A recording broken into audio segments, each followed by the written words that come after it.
Eric, what's going on, man? Good to see you. Just trying to get Tim on here. Waiting on my boy Tim.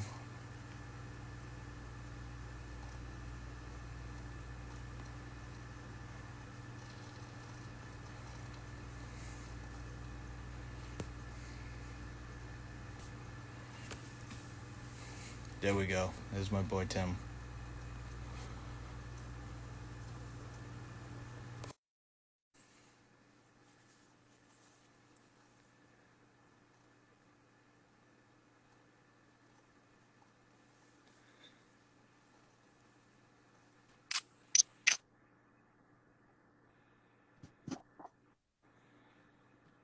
What's up, Hal?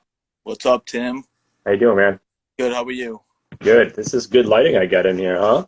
Yeah, I can't see you though. Where are you at? What do you mean? Can you see me? Yeah, I can see you just fine. Damn, I can't see you though. Really? Yeah. All right. Hold on a second. Let's try something else. All right. Try it on the actual phone. See what that does. What's up? I see you on the phone. Do this. Try it this way. Not very bright here, though.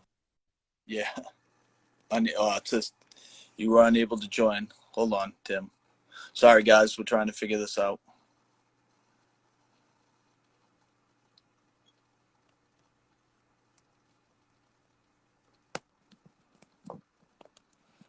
All right. Try again. Sorry, I'm a rookie at this. I'm trying to figure it out.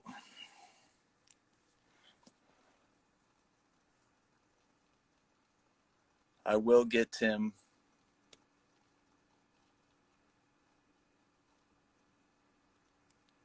Try again.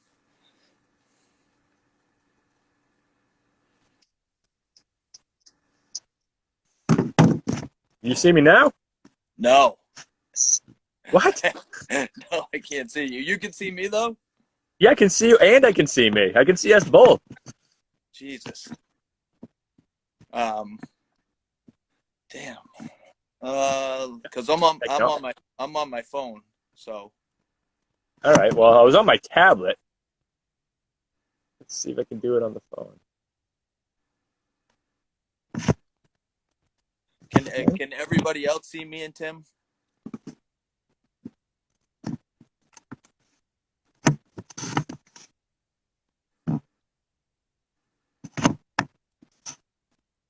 Weird, huh? But you Yeah. can hear me. You can hear me just fine. I can hear you perfectly. And That doesn't make I can see myself fine. I just can't. Yeah, everybody else can't see Tim. All right, we're gonna have to figure this out. Bear with us, please.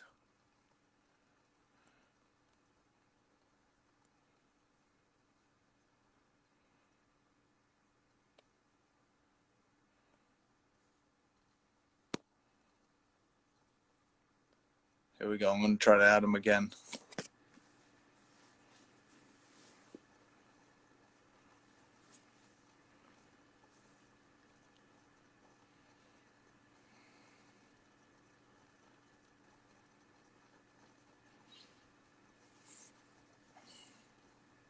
Waiting for Tim right now. Hopefully we can figure this out. Honestly.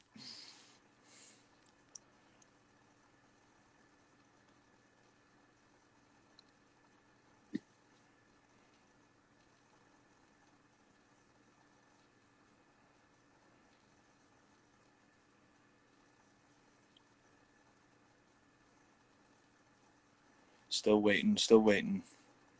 I'll ask him if it once he gets back on, I'll ask him if he can request me. Maybe it'll turn around, but if you guys can't see him then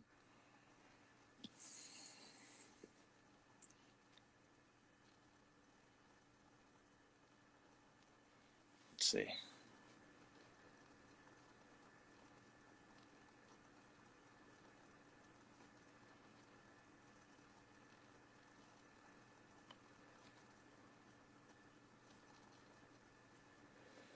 Just waiting on him again. See what we can do here. Sorry about the wait, guys.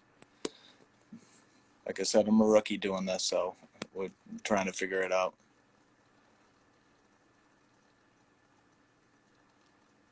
Let me see if he's on again.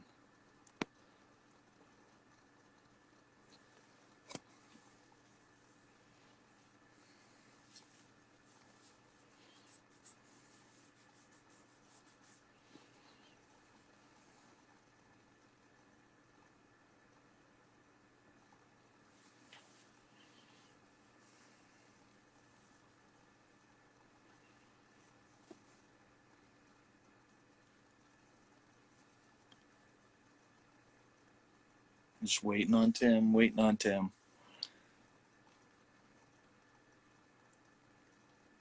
It's connecting. All right. Yeah, all right. Now I can see you. Sick. What's going on, brother? Chilling, man. How you doing? Good, good, good. I want to thank you for doing this, honestly. Yeah, man, this is awesome. I haven't talked to you in a long, long time. So yeah, no, I think the last time I saw you, I delivered you a pizza. I know, seriously. So how's life been treating you lately with obviously this crazy world we're living in now? Yeah, dude, it's kind of feel like the same, just more precautions, I suppose. Yeah, but it's all the same shit, really. Yeah, exactly. I mean, I'm just trying to stay as positive as possible. Also, just just live my life and being as positive as I can. Yeah, man. Just throw a mask on every now and again. Yeah, wash your hands. I know. Seriously. Not asking too much. Yeah, no, seriously. But like once again, I'm thank you so much for doing this. Yeah, dude. Being the first person I talked to, you know what I mean. I just wanted to start off by talking about Fault and how you got with the guys in Fault, especially because most of them were from the Plasto Atkinson area. Yeah. And how did that actually happen? Because I know when I first had met you guys or that group of people, Chaotic Youth had played in Sandown, and that's where I met Sharky, Chris, all those guys. And I was just wondering how you got together with that. And yeah, dude. So that's kind of funny because I remember it exactly. I was with so at the time Josh Beveridge was I think he had just joined with Fault at the time, right? So it was Kevin and Chris and Hanlon and Tremblay. Tremblay was playing drums. Oh, really? It was before Ookla the Market started. So I don't know if that was actually Fault or they were just jamming out with Tremblay. So we were at Josh Beveridge's house, and I was there because me and Josh and our buddy Gorman and I forget who else, we were gonna practice to play in the high school talent show. Yeah. And we were there playing One Life Crew songs. We were practicing fucking some One Life Crew songs. So me, Josh, and Gorman, we had jammed, doing that. Yeah. And that's when I first met, pretty sure that's when I first met, Kevin, Chris, and all those guys. Actually, I think I briefly might have met them at, a Distrust show at, Cafe Savoy. Oh, yeah. Forever ago or something like that. But that's the first time I, legitimately, hey, man, what's up? Yeah. And then, I don't know, it wasn't that long after that. So they saw me play, and I don't know if, I guess maybe Tremblay didn't want to play with those guys, or maybe he was going to do a different, maybe that was before Solomon Grundy even was pre-Ookla. Yeah. And I don't know, somehow I think Josh was hey man, these guys want to jam, and that was it. We jammed, and I was just in the band, And they were Chaotic Youth at that time, right? No, they were Fault. Oh, they were Fault. Yeah, because Chaotic Youth wasn't like Pete was in the band then, I believe. It was Pete with Burge on drums and yes. Yeah, it was Kevin, Pete, and Burge on drums and yeah. So there was when they were Fault, but I don't know. They didn't. They had a few songs already. There was already I don't know. Kev probably had to learn 5 songs, 6 songs, something like that. Yeah. And then Chris gave me a tape that just had he's just listen to this shit, and it was just had Green Rage, Candaria, and a mixtape, listen to all this shit, because I didn't listen to a ton of I didn't know about that whole scene of all those type of bands Earth Crisis and shit, the most hardcore shit I probably had listened to was Biohazard, maybe, you know? Yeah, Like yeah. I didn't know tons of those bands yet. So he's like, just listen to this and you'll be fine. So was the 7-inch the first thing you recorded with them, or did the CD, like, what was the Yes. first thing you recorded? No. It was definitely the 7-inch. 7-inch first. Yeah, that was the first thing. Yeah, so we like I joined the band and we played for I don't know, like I don't even think it was like a full year. You know, we like I joined the band and I feel like it was like a month or two, and we started playing shows together. Yeah, yeah, You know, and then it was probably a few months after that. It was my junior year in high school, and we went and recorded that 7-inch at like a studio in Seabrook. yeah. The guy's name was Bobcat, so that Oh, was real really? sick. You know, when you recorded a guy named Bobcat. Yeah, no kidding. uh, But we did that whole recording was pretty much like a live style recording. oh, You yeah, know, I think Chris did the vocals after, but as far as all the instruments on that, you know, it 'cause was we didn't all have shit for together. money. Yeah, we just did it all together, but that's how we always played anyway, you Yeah. know, like that's what you do. Is that how the CD went too, as you recorded, or no? Yes, I believe so. Wait a minute. Because I remember us all playing in the room because we recorded that at someplace in Londonderry, I believe. Yeah. Something Sound. I don't know. I can't remember. But I remember us all playing it together. But I think maybe the guitars got like overdubbed after. You know, like they might have just used those as scratch tracks. Yeah, yeah, But we all played together because after that, like everything I ever recorded after that, whether it be like, you know, the demo shit like Kevin and I would do before we had like any real network records or anything like that, like it was always just him and I. yeah. Like the two of us would go in and record his scratch tracks to get the drums down, and then everything would build off drums after Yeah, that. yeah, exactly.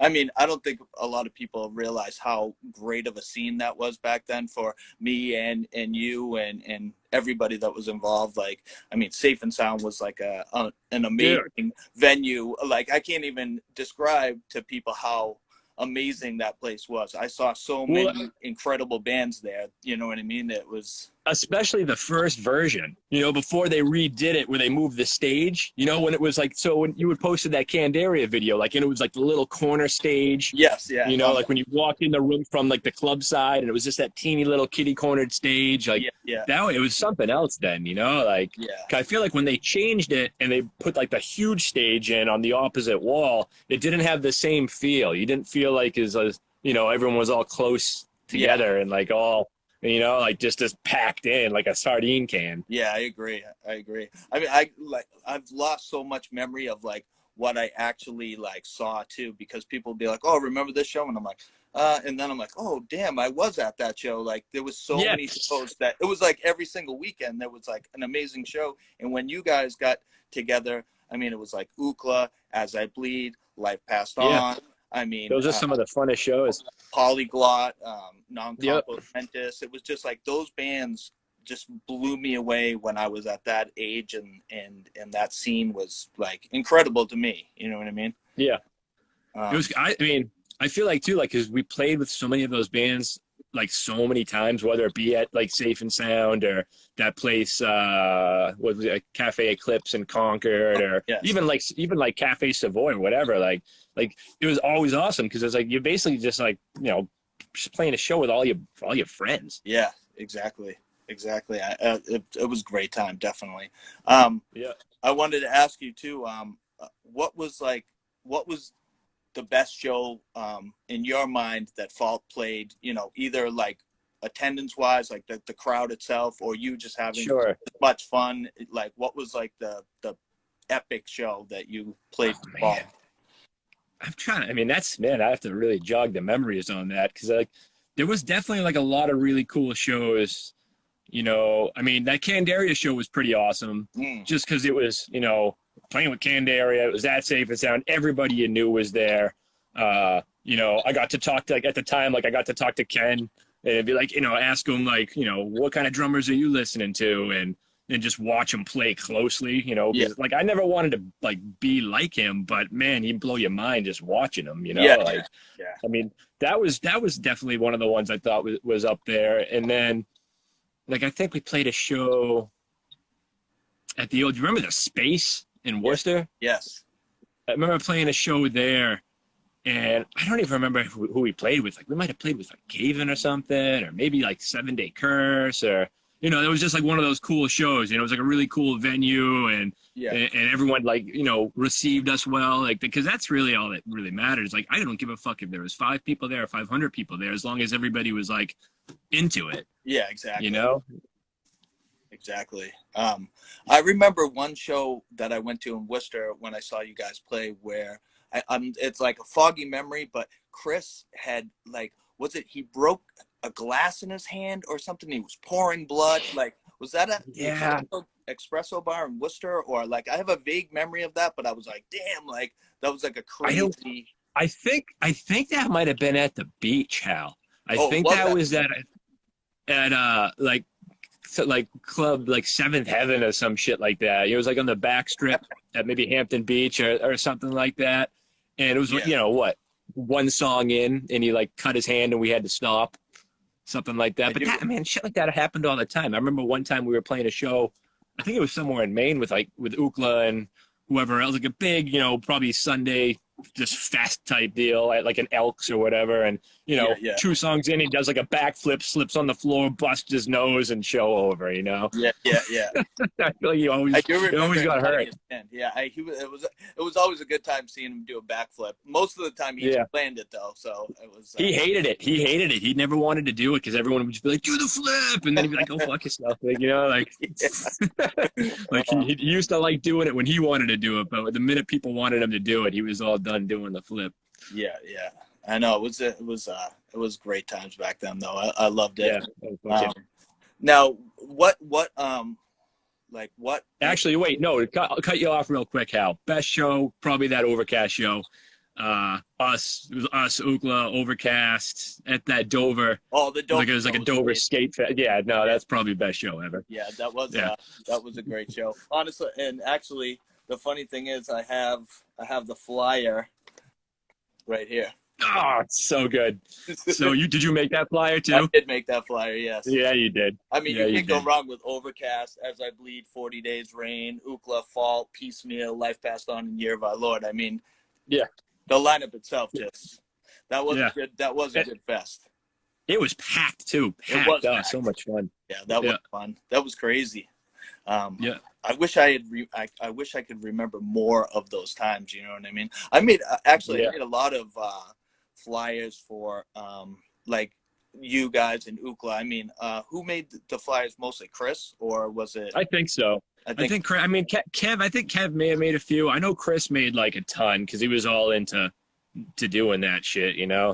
If I made 2 or 3 flyers my whole life between Fault and the network, that wasn't really really my jam. But I think Chris made a ton. I always like never knew where they came from. Just like all of a sudden here's a flyer, and I had like no flyers. I had like none. I didn't save a single one. I did bring like a couple of flyers. Like I thought Chris had made this one, right? The Proclamation, Piecemeal, Fault. I remember that. Yeah. There was another one. There's another one of it was like Ookla, Millhouse, Fault, Havier, and that was that was Wes's band, right? Yeah, which is crazy. Which is crazy that he went on to do American Nightmare.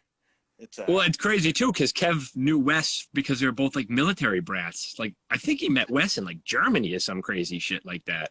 Like they were friends way before that. Oh, I had no idea. Yeah. Wes used to rip it up in the pit too. I remember. Oh yeah. He used to rip it up quite a bit. Yeah. So when Fault ended, how did it transition into like the network? Because like half the guys from Fault went into the network with you guys. How did it kind of transition into that? I mean, I honestly like Fault just kind of, I don't even remember how Fault ended. It probably just turned into like us being pissed at Chris maybe, or Chris being pissed at us, or just being done with it in general, but Kev and I like never stopped. Yeah. You know what I mean? Like we didn't have a band, but forever it would just be like him and I. Sometimes like Scotty would come over and we did like, we did the shit with me on guitar and him on drums that we called Uncunted, that we recorded a couple songs for. but we did like he would just always still come to my basement, you know, like get a 40, smoke some weed, and just keep playing, you know. And we had some kind of in between stuff that we were gonna do. Like, so at one point it was like me and Kev and Pete and Hanlon and Justin, the original singer of 7 Day Curse. Oh, really? Like, he was coming up, yeah, and that was gonna be what it was. And I have like some recorded on a boombox to cassette recordings of that. Really? I still have them. They sound awesome too, considering it's that, you know, a mic that's like this big and a boombox. But and I don't really know what happened. Like, that just kind of didn't really work out. But then we still kept jamming. And then we had like jammed with like Fithian for a little while, which that just wasn't gonna work, but it was like we just wanted to play. So like we never like played any shows, but we tried writing songs. And I think at that time we were like leaning more towards that like proggy post-punky, like At the Drive-In-y, but we never really accomplished it. You know, like that was like the idea. Like, oh, we kind of want to go with like do stuff like this, but you know, it just doesn't, you know, it didn't go that way. And then I don't know, Kev I know what happened. We went and we saw Bloodlet with, it was like the night before New Year's Eve at CBGB's. Really? And it was like, you know, first time Bloodlet had come back in forever. Like, I don't even know if they were touring an album or if there was just, you know, we're going to play some shows. And Every Time I Die was like off that, you know, Last Night in Town. They were just coming out type of deal. And we saw them, and we got back from that, and Kev and I wrote In Transmission, and then everything kind of fell into place after that. That's sick. How did Black Market Activities, like, did you guys send like a demo to them, or how did that even like come to? I mean, Kev probably would know even better, but I know, I mean, we sent demos fucking everybody, you know. But when we went to go and record This Is Your Pig's Portrait, we recorded it with Johnny Faye, who at the time was, you know, playing guitar in the Red Chord. So we recorded in his like little studio that's like made out of a shed, you know, in the backyard. And Guy had come, and I just remember like being in like Johnny's little like chill room there, and like being like, yeah, man, like I think he handed us like the standardized like packet of contract type deal. Like, yeah, we're gonna do it. But we were already recording it. Like, we're like, fuck it, we're gonna record it anyway. And we're gonna just do it, and then we'll see what happens. Like, if a label picks it up. But we have these songs. We're sick of just waiting for somebody else to do something, so we're gonna do it. And then Guy like kind of jumped in. It was like, no, man, like, you know, like he always liked what we were doing, and we always felt like we had a good relationship with him. So it was a great fit, because I mean, Guy's just chill as fuck, you know. What a cool dude. Like, just loves the music and was playing in one of the sickest bands at the time as well. So it seemed like you know, like he didn't put bad bands out, you know. It was like reminded me of like back when you used to be able to go to like Newberry's and pick up an album that had Relapse on the back early on. You could just go buy anything that said Relapse, and you're guaranteed to turn it up and keep it in your CD player or your tape player, you know. Exactly. That studio wasn't that studio in like, was it like Milford, New Hampshire, or? Yeah. It was like in his parents, like literally a shed. It was like a, you know, a 10 by 20 or like a 12 by whatever, like shed, like, you know, like the ones you see, you know, with the vinyl siding and shit. And then they built like an addition on it. That was like a raised room that had like shiplap board, and that was like, you know, the chill room with the couch and like the electric fireplace, and that's where you hung out if you weren't tracking. So well, it was cool. For a little shed, I mean, the recording came out pretty tight, you know what I mean? I mean, I'm not gonna lie, like, he definitely did some, you know, magic on my end there for sure, you know. Like, I didn't ever like the way that recorded sounding as far as my drums are concerned. But it was still like really cool to do, you know. But I never liked my drums on that recording at all. Now was the network's first show not the show with us, right? Because like I think Kev was like, "Oh, is this our first show?" The one at Club. Exit 23. Exit 23. Yeah. Yeah, I don't believe so. I remember playing with you guys there, like, because we played there a handful of times for sure. Because we recorded a bunch of demos with Jeremy downstairs in the basement because he had a studio. Oh, no kidding. That's right. And but not the first show, because I remember that first show. like vaguely, but like just being kind of excited because like we'd been practicing and probably been playing for, I don't know, 4 or 5 months and just had it down. Like just put us in front of people finally, like just because we all thrived on like just being tight, like we just wanted to like, 1, 2, 3, let's go. And then we'll talk to you later. Yeah. Now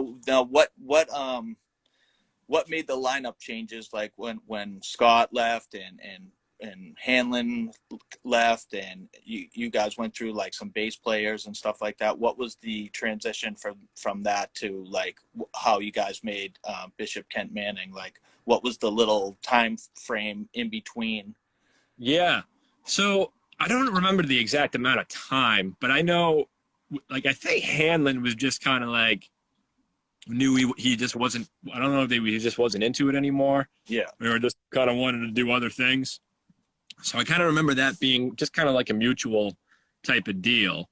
Because we had, Nate Johnson played bass with us for a little bit. I mean, he plays the bass on the Pig's Portrait album, and he did we played quite a few shows with him. And actually, that first really probably my favorite tour of all time, that first real deal one that we did with Gaza and Thumbscrew. Oh yeah, that's right. He was supposed to come with us, and we'd all hung out the night before and see tomorrow morning, and he bailed on us that morning, just like I'm not coming. Really? Damn. Yeah, so it was just me, Kev, Pete, and Scotty. Oh, without a bass fuck it. We don't need one.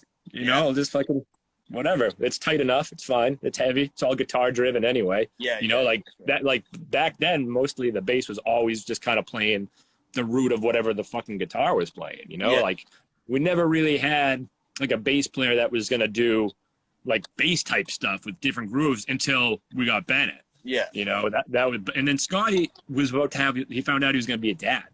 Yeah. So he was like, I gotta, button down and do that, which was totally like respected. Like that's, do definitely. that. Yeah. Definitely. So I don't even know how we got in touch with Bennett and Bones. I can't remember, whether it was through mutual friends but because I know at the time we needed both, and somehow it was like we'll try them both out. Yeah. And it was just funny having them both like show up, like never really met them, and and I don't know, they never left after that, it just all fit.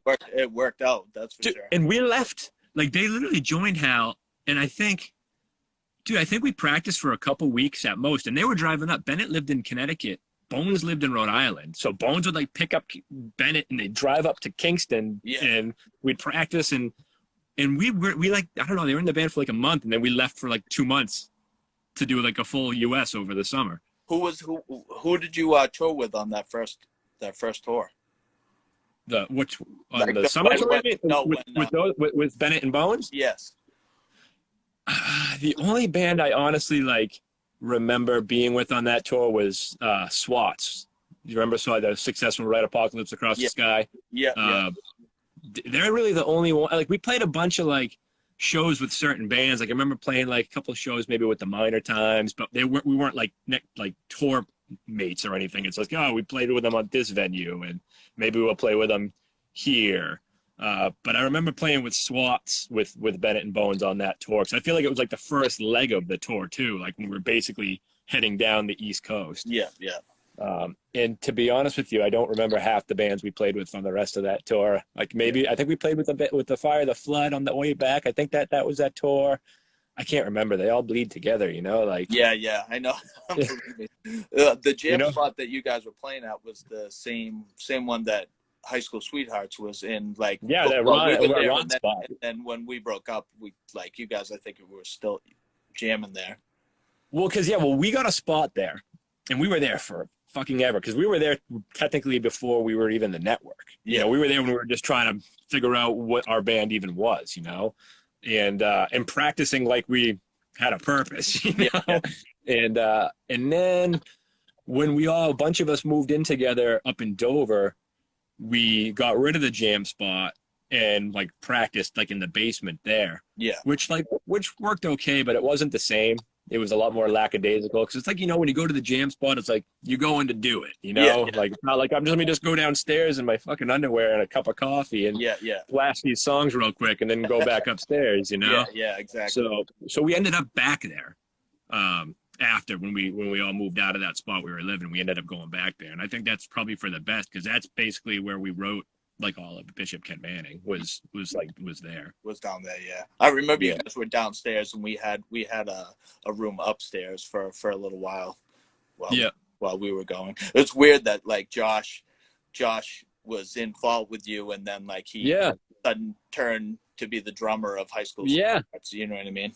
Yeah, man. Yeah, and he was a pretty good drummer too. He always wanted to play. Like you could always play him. Yeah, you know? But like he like, totally was like no guitar. Like I don't even play guitar anymore. Yeah, he didn't want any part of playing guitar anymore. So, and then him and Steve got together with Eric, and I know Max was the original singer of High School Sweethearts.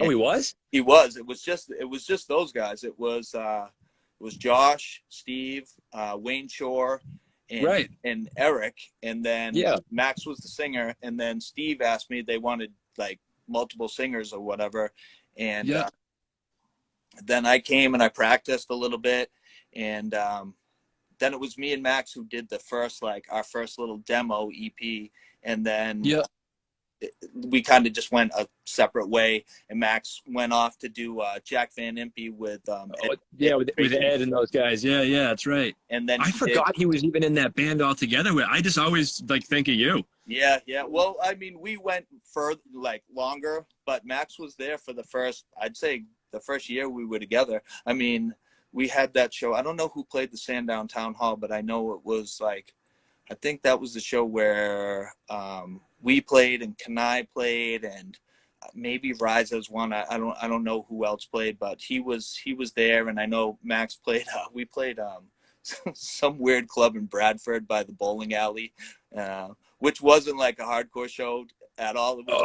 It was like a huge club kind of, right? Yeah, it was like a big. Yeah, I think it was called like Club 125 or something. We played there once. Yeah, it was crazy. Yeah, we played there once, and like I remember that I think they only had canned beer. Yeah, you know, it was a weird fucking place. Yeah, it's huge room. Like you would need like 1,000 people to make that room. Yeah, it was a huge room. The crazy thing about that was when me and Max played that show, we pretty much opened the show, and there was like so many, you know, Haverhill townies there that were like, what the hell kind of music is that?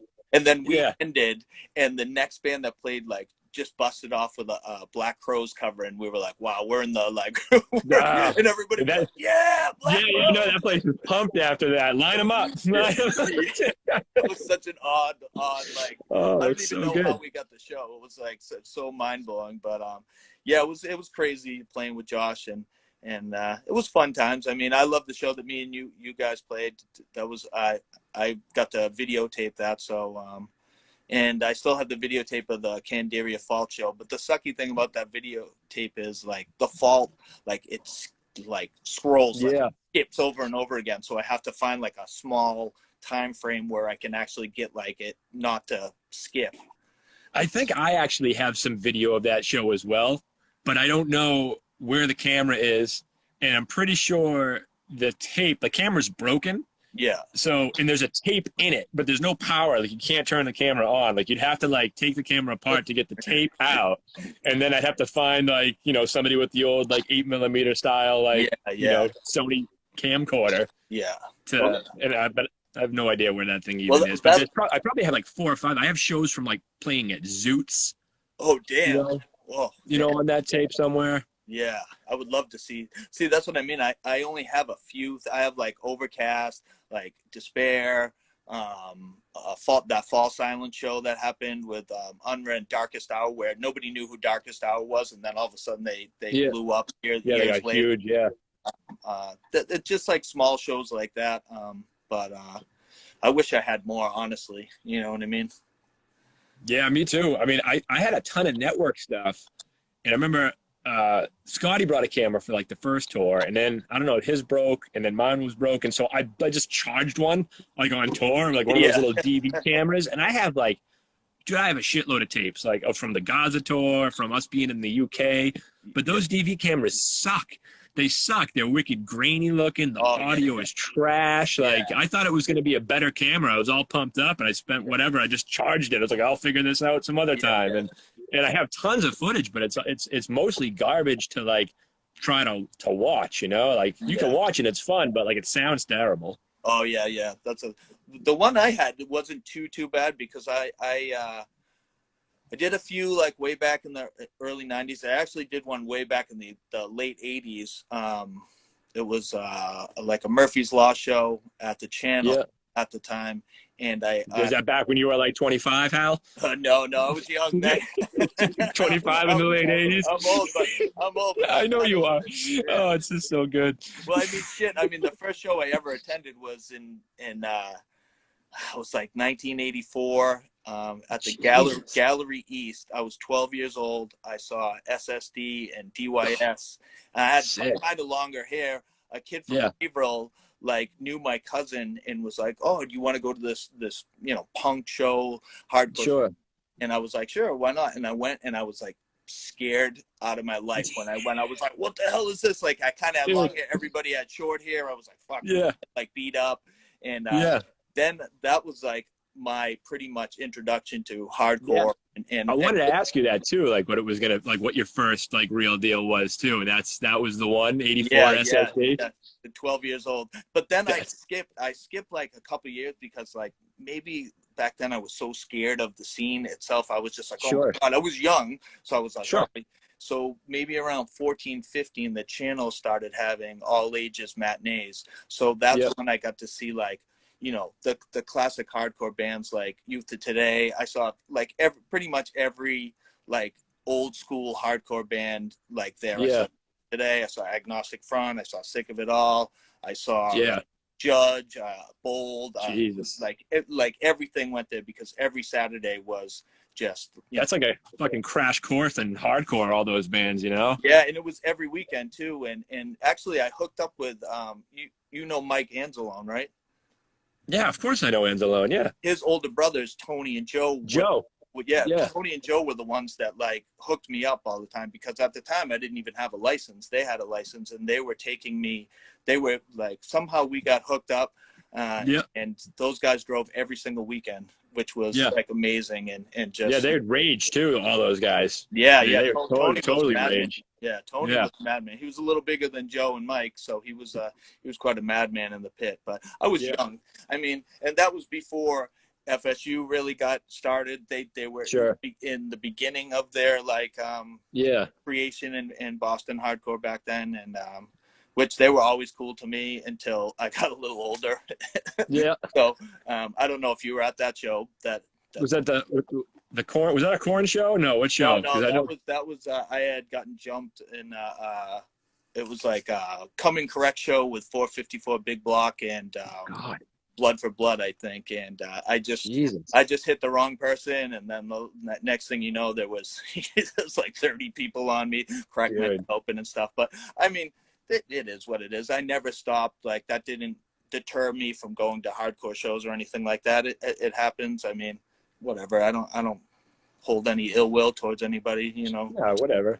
It's crazy. I mean, Sharky was all those guys like Sharky, JP, all those guys were there, and they were like, dude, it was wild. They didn't want any part of it. Like, and I can't blame them because those guys were monsters, So I always hated that shit though. Like when dudes like groups would just take over like a pit. Like everyone wants to like go and have fun, and then just be like, no, you only we're the ones doing the punching, sir. Like, like the fuck, dude.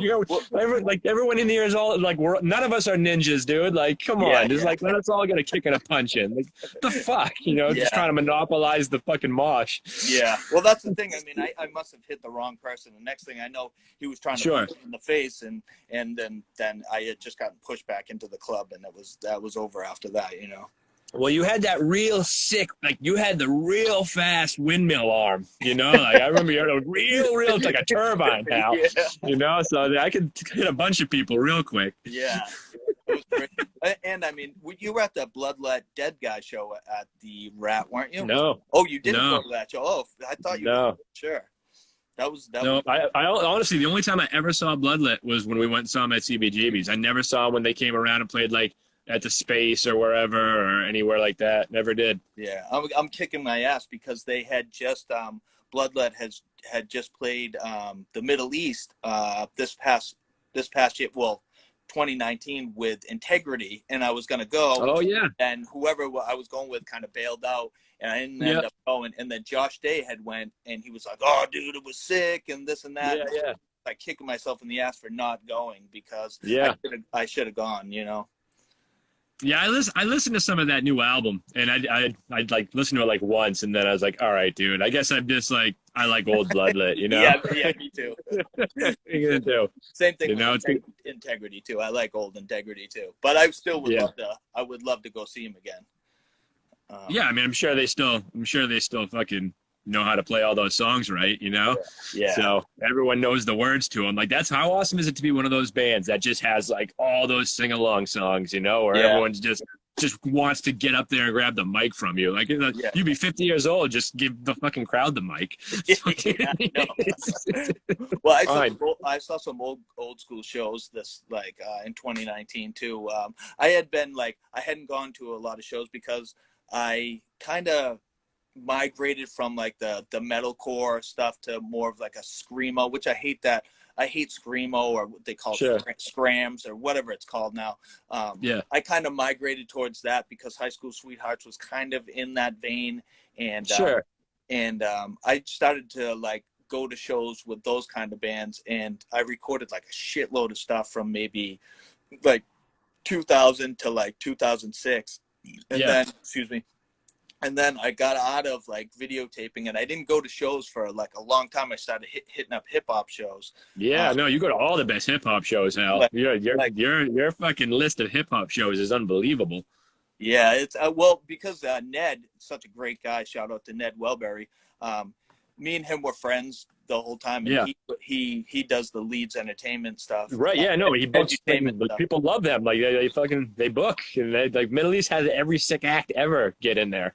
You know, how awesome is that? He would put me on the list and like let me record from the side of the stage, and so I just started HipHop shows for like the longest time, and then finally maybe like 2 years ago I started like missing hardcore and punk, and I went and saw Agnostic Front, which was crazy, upstairs in the Middle East, which was like tiny. It was amazing. Then I saw Murphy's Law, which was like incredible. And then I saw Trap Them's last show with Kev. Honestly, I asked Kev to go, and he went with that with me. So, and I saw Sheer Terror, which it was like mostly old school hardcore, but it was it got me. Oh, I saw Jerome's Dream, too, which was like they had finally got back together again after whatever 20 plus years or whatever it was, and saw that at once in Somerville, which was like amazing, and it kind of got me back into the thing of like I want to go to some more heavy hardcore shows and start recording again. And then of course Corona hits and it fucked everything. Dude, honestly, I don't even remember like the last like legitimate hardcore metal show I've even been to. Honestly, I don't think I could tell you. You can't tell. No. Like, if I've been to one or two shows like that, like since the network even stopped, you know, like I don't know, it doesn't get me like pumped up. Like maybe if it was like, you know, like a really close friend's band that I actually like, or like just some band, like, you know, like Dead Guy. Like Dead Guy actually does put out that new album, and shows become a thing. Like, all right, I'll go see Dead Guy. Yeah, you know, but like I just don't care, you know, like it's weird. I don't know, like whatever.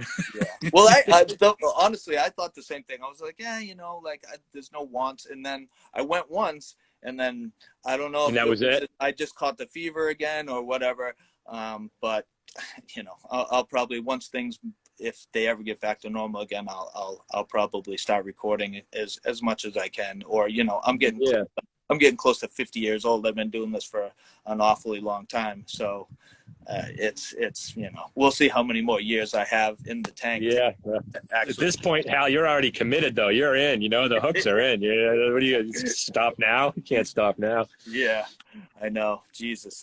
It's crazy. On the Bishop Kent Manning album. Sorry, I didn't mean to switch gears so fastly. No, switch them up, dude. They only give us an hour, so. Yeah, no, get it in there. 15 minutes. How was recording with Kurt Blue and God City Studios? That was awesome. Yeah, that was really cool. That was like the first, like, oh, we're in a real studio, you know, like, you know, like the room was awesome, you know, because like, dude, like that's the thing is like the drums, like everything has to build off the sound of the drums, you know, and if the rooms don't sound good in the room before you even mic them up, you know, they're not going to sound that much better. They're just going to end up sounding like processed or tons of effects and shit, you know, and it was like, so the room was awesome and they sounded great in the room. And then Kurt's just like a really chill dude, like super, you know, professional and wicked good at what he does, but he's also just kind of like a dude, you know, like just like, all right, you know, like joke around with him and he's good because he had like, you know, put his like 2 cents in it. Maybe you should try that again, or you could do that a little bit better, you know? But that was really awesome. You know, I remember like leading up into that. I mean, we practiced so hard so that when we got in there, you know, like it was going to be, you know, like as tight as we possibly could. And, you know, like I said, like just Kevin and I went down there for, I think we tracked drums for like 2 or maybe 3 days. Yeah. Maybe it took like 3 days to do all those tracks, you know, because, but you know, the first day you're just getting set up, you're trying to get your sounds right. And, you know, and I know a couple songs we changed, like, as we were like kind of playing them through, like, we're like, no, this needs to change. Like the whole beginning of the song, like the whole drum feel and everything, like all of it changed. So you're doing that while you're in there. And then, you know, oddly enough is classic for me too, is I record my tracks and then I don't see anybody else. I never go there after. Like I'd show up like one day, like the next week when they're maybe finishing guitars or they're doing vocals, or like I wouldn't go and be there. You know, like Kev would literally be there every day because he'd be there to record my tracks. He'd be there for his tracks and Pete's guitar tracks and be there for the bass track. Like he'd be start to finish. Like he's for everything. Like Kev was always there, you know. And I'm like, I'm gonna do my drums and then I'm gonna see you guys at the end because what am I gonna do? Like you know, like you got what you need out of me. And I'll come back at the end and I liked going for the mixing. You know, because, you know, don't bury my drums. You know, I turn that snare up. Don't bury them. Because that's I always felt like that was a thing. You know, but it was really cool. And it was like night and day. It was one of the best sounding recordings. Oh, ever. I love that. You know, I love that recording. I love that album. I listen to it all the time still, which is weird. I wanted to ask you what, like, I didn't get, like, see this cover? That's the CD I have. Like you didn't get the sleeve. You didn't get the sleeve. Are you missing the sleeve that goes around that? I must be because I have this and then it opens up. Oh yeah, no, that had like that oak card style like sleeve. Yeah, with the N, right? Yeah, I got you, Hal. I got a bunch of those. I'll get you a nice new one wrapped in cellophane and everything. Sweet. I still have my network shirt too. From the I have a few. Not many. I have a few left. Like, you know, I ended up with a ton of them. So I just would start just kind of giving them away. Yeah. You know, and now I have like all like XLs of the lamest design we ever did, you know, like you can't even get rid of them. Well, the funny thing is I will take that because I'm fat now and my network shirt is like tiny. It's almost like a half shirt on me. It's from the vinyl of Bishop Kent Manning. Like, and I put it on. I see Sean saying that he needs that. That's funny. Yeah, I have that too. It's cool. I do have that limited press vinyl that we did. I have a test press of that, which is pretty awesome. Yeah. You know, so it's just straight black vinyl in like a, you know, no frills wrapper. Yeah. And I also have a test print of because the first network recording we did was a 7-inch. It was a 7-inch vinyl that we put out. I believe we just put that out ourselves. We were on a label for that. I think we were on a label for that. I have no fucking idea. I don't remember, but I know we put those out, and I even had like the test presses for that. But that's it. It's like one and done, you know. Like there's no. People used to ask me like, I need a record. I'd be like, I don't know what to tell you. Like you better ask a friend if they want to sell it to you, because I think we only had like 20 or 50 to sell, and those go, and that's the end of it. So where did you guys record the Dead Guy cover and there was was there another song or two with that? Because Yeah, no, it's a 5-song, like a 5-song EP. yeah, We did. Do you have that? Did you get a copy of that somehow? I had like 3 MP3s. I don't think I had the full 5 songs. I think I had the Dead Guy cover, and I had 2 other songs. Maybe Yeah. Kev had sent me over the phone or something like that. But Oh yeah. No, those we did those at Q Division. With Chris Johnson engineered that for us, and I got to be honest, that was my favorite recordings that we've ever done. It's a shame that they never came out. You want to talk about massive drum sound in a room that never sounded like. Kev and I were just like, holy shit, like this sounds insane. And and it was, so we did what song was that? Was it maybe 500 Pounds of Idiot? It was a song we had recorded before. Yeah. It's on that, I believe it's on that the split that we did with Throats. Oh, that the CD band from UK. Yeah, we redid that song, and way better. And so there was that song, and then there was three like brand new ones that we had played out a couple times, but like, you know, they were like pretty much brand new and like really cool, like different sounding from what Kent Manning was. Yeah. And then it was the Dead Guy cover. Yeah. So it was like gonna be, and we were trying to put that out as an EP, and I know Bones and Kev and I over the past couple of years keep talking about, we should put it out. Like, you guys should, definitely. I mean, we're all fucking adults here. Like, what would it cost throw a couple $100 down a piece to get those pressed? You know, I can't imagine it would be all that much money. That would be awesome. You know, it would be awesome. I'd love to have, I have them. I have that CD actually is basically always in my CD player in my truck. That's where I keep it. And every now and again, I just kind of, pop it on and be like, yeah, man, that sounds awesome. It's a shame that nobody else, I turned them into some files and put them on Facebook a few months ago, but they sound better off the CD. Sorry, I didn't mean to cut you. I wonder who put your Spotify stuff up, because it's weird. It's on 2 separate accounts. It's like Bishop Kent Manning is on one network account, and then This Is Your Pig's Portrait is on another one. I wish it was all together, and then if somebody I don't know, the songs that nobody's really heard on there, it would be sick, because then a lot of people. I don't have a Spotify. I don't use Spotify. I use the Google Play. And I know I can find the other stuff on there, but if I want to find it, I actually have to search it for by the album name. I'd have to search Bishop Kent Manning. Or else you end up finding the network with the guys from Green Day. That band. You can't find it if you search it that way. You gotta but that other stuff, I don't think all of it's on there. I don't think the Throats splits on there. No, that's not on there. No, that's not on but that's on YouTube. I think maybe Kev uploaded that up to YouTube, but I don't know. Is Spotify just all user uploaded stuff? I don't know. I think some bands actually upload their own stuff, and then I don't know. I don't know how it works, honestly. But like I said, those 2 separate albums are on 2 separate weird accounts. Yeah. That's weird. Yeah, it's strange. So I got a couple quick questions before we got rapid fire, dude. Rapid fire with Hal. Rapid fire. Who influenced you to be in a band? If it was a great drummer, or what was your influence to actually join a band? I gotta be honest with you. I just remember wanting to play drums, right?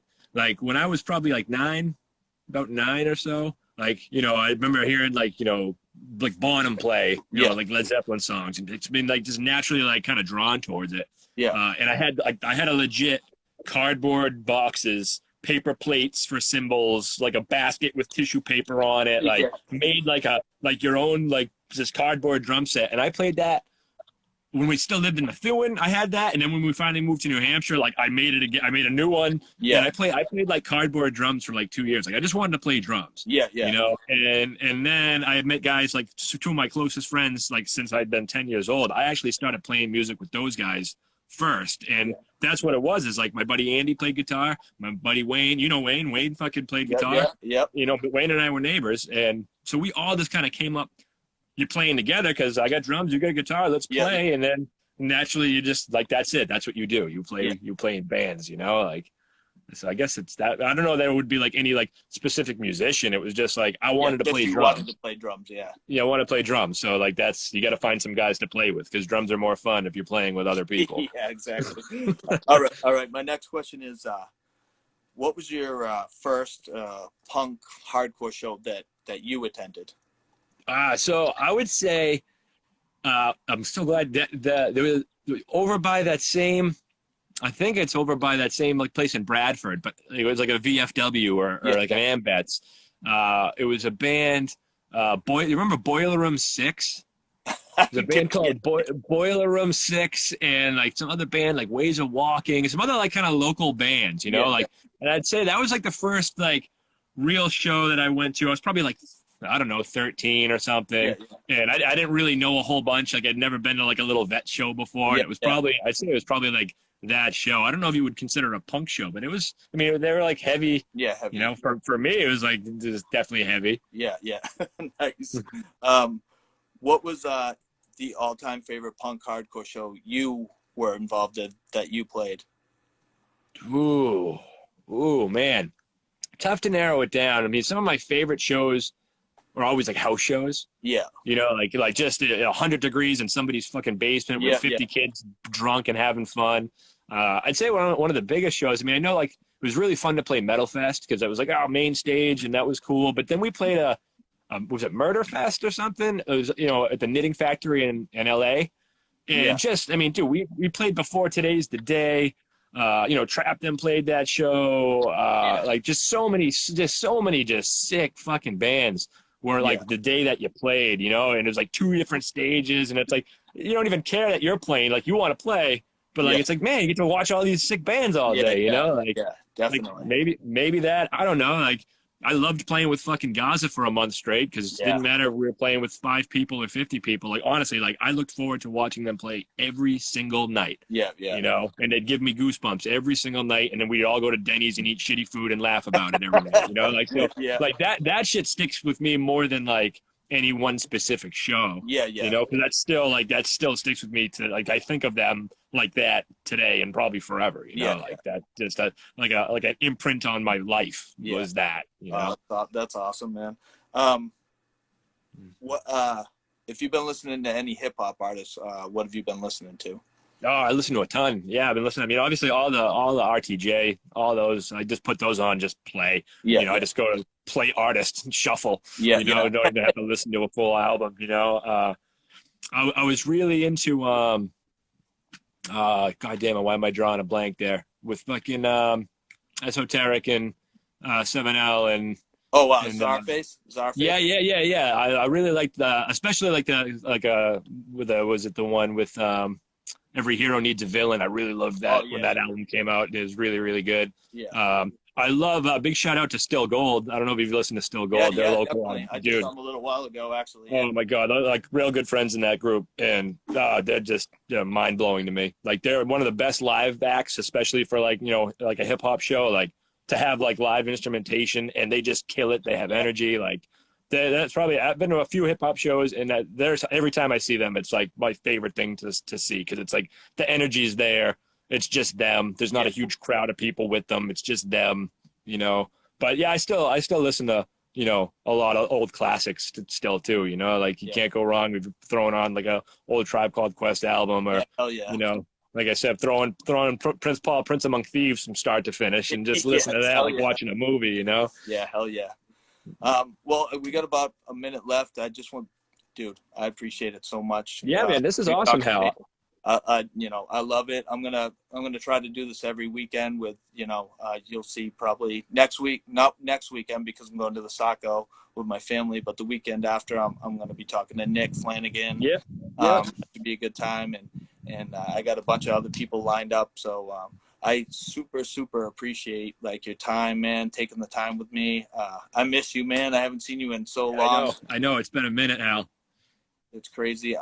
But I want to say, like, man, stay safe. And I love you, man. Yeah, dude, mad love, Hal. And best of luck with this. This is cool, man. I'm glad we could kind of break the ice with it for you. I'm looking forward to seeing, like, how they evolve for you. And it'd be fun to have, like a show to tune into on, Sunday evening. Yeah, like I said, it was just something that big shout out to Ron, who does Gene Scene's Creamers. He does like a thing like this and was the inspiration for this on IG. But he kind of gave me the inspiration. But we got about 10 seconds left, man. So All right, man. hey, once again, thank you so much. Be Yeah, safe, anytime, brother. Hal. All right, man. I'll see you later. All right, Hal. Peace out. Thanks.